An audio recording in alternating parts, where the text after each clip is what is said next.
جب ہم صبر کرتے کرتے تھک جاتے ہیں تب اللہ سے یہ سوال کر دیتے ہیں، یا اللہ کتنے سالوں سے میں صبر کر رہی ہوں، اتنا وقت گزر گیا تو کب سنے گا اللہ؟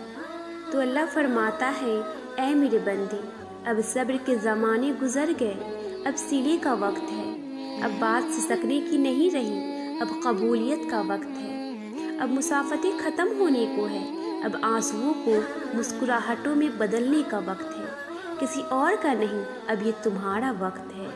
آپ کو پتہ ہے صبر کرنا دنیا کا سب سے مشکل کام ہے، لیکن جب صبر آ جاتا ہے تو دنیا کا مشکل سے مشکل کام بھی آسان لگنے لگتا ہے۔ جب صبر آ جاتا ہے تو دل کو سکون آ جاتا ہے۔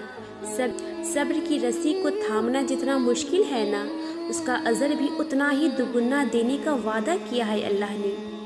جب صبر کرتے ہیں نا تو یہ نہیں کہتے کہ کب تک کرنا پڑے گا، اب تو بہت وقت گزر گیا ہے، کب سنے گا اللہ؟ نہیں، جب صبر کرتے ہیں نا تو یقین بھی رکھتے ہیں کہ اللہ ضرور سنے گا، آج نہیں تو کل صحیح۔ صبر کرنے والے حالات سے گھبرایا نہیں کرتے، صبر کرنے والے جلد بازی نہیں کرتے ہیں۔ پتہ ہے جب صبر آ جاتا ہے نا تو انسان اللہ کے فیصلوں میں چھپی مصلحتوں کو سمجھنے لگتا ہے۔ پھر کتنے ہی سال بیت جائیں، وہ صبر کرتے ہوئے تھکتے نہیں ہیں، بلکہ اللہ انہیں تھکنے نہیں دیتا۔ پھر کتنی ہی سخت آزمائشیں آ جائیں، وہ مایوس نہیں ہوا کرتے، بلکہ ان کے دل میں ایک اطمینان ہوتا ہے کہ اللہ صبر کرنے والوں کے ساتھ ہے۔ تو یقین رکھو اللہ آپ کے ساتھ ہے، اور اس سے بڑھ کر اور کیا ہو سکتا ہے؟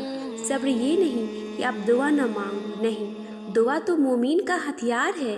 صبر یہ ہے کہ آپ جب اللہ سے مانگو تو جلد بازی نہ کرو، بلکہ یقین رکھو کہ اگر اللہ آج نہیں دے رہا تو یقیناً اس میں ہماری ہی بہتری ہے۔ دیکھو یہ تو اللہ جانتا ہے نا کس کو کب کیا دینا ہے، تو یقین رکھو وہ بہتر وقت پر بہترین سے نوازے گا۔ بس تم دعا مانگنا نہ چھوڑنا اور اپنے صبر پر قائم رہنا، جلد ہی تمہیں تمہارے صبر کا صلہ ملنے والا ہے۔ تمہارا صبر تمہیں ان مقام تک پہنچا سکتا ہے جس کا تم گمان بھی نہیں کر سکتے، اور اس کے لیے تمہارا یہ جاننا ضروری نہیں کہ آگے کیا ہوگا یا کیسے ہوگا۔ یہ کام تم اللہ پر چھوڑ دو، تمہارا کام بس یقین رکھنا ہے۔ ممکن سے لے کر ناممکن تک، حاصل سے لے کر لا حاصل تک، روشنی اور معجزے تم میں چھپے ہوتے ہیں اور انہیں تم نے خود ہی ڈھونڈنا ہوتا ہے۔ تم اللہ سے صبر کیوں مانگتی ہو، رحم کیوں نہیں مانگتی؟ کیونکہ صبر کرنے والوں کے ساتھ اللہ ہے، اور میں چاہتی ہوں کہ میرا اللہ کبھی میرا ساتھ نہ چھوڑے، تب بھی نہیں جب میں اللہ کو چھوڑ دوں، تب بھی نہیں جب میں خود کو چھوڑ دوں۔ باقی اس کا رحم تو شہزادی بارش کی طرح برستا ہی رہتا ہے، اور انسان اسے اپنے ظرف کے مطابق سمجھتا ہے۔ ہر دل اپنی نوعیت کے مطابق اس کو محسوس کرتا ہے۔ مجھے کبھی ایک لمحے کے لیے بھی نہیں لگا مجھ پہ میری رب کی رحمت نہیں ہے۔ یقین مانو میں خود اپنی امیدوں سے ہاری ہوئی ذات ہوں، لیکن صبر کے لیے آزمائش اور تکلیف ضرور ہوتی ہے۔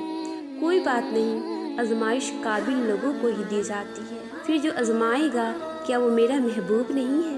کیا وہ میرا محب نہیں ہے؟ کیا وہ مجھے یوں ہی چھوڑ دے گا؟ صبر کرو، اللہ تمہاری ہر دعا قبول کرے گا۔ اس غم کے بعد خوشی کے پل بھی آئیں گے، بس تم نا امید نہ ہونا۔ اللہ تم سے بے حد محبت کرتا ہے، وہ تمہیں کبھی تنہا نہیں چھوڑے گا۔ ہر تکلیف اذیت نہیں ہوتی، کچھ تکلیفیں ایسی بھی ہوتی ہیں جو ہمیں صابر بناتی ہیں، اور صبر کرنے والے اللہ پاک کے پسندیدہ ہوتے ہیں۔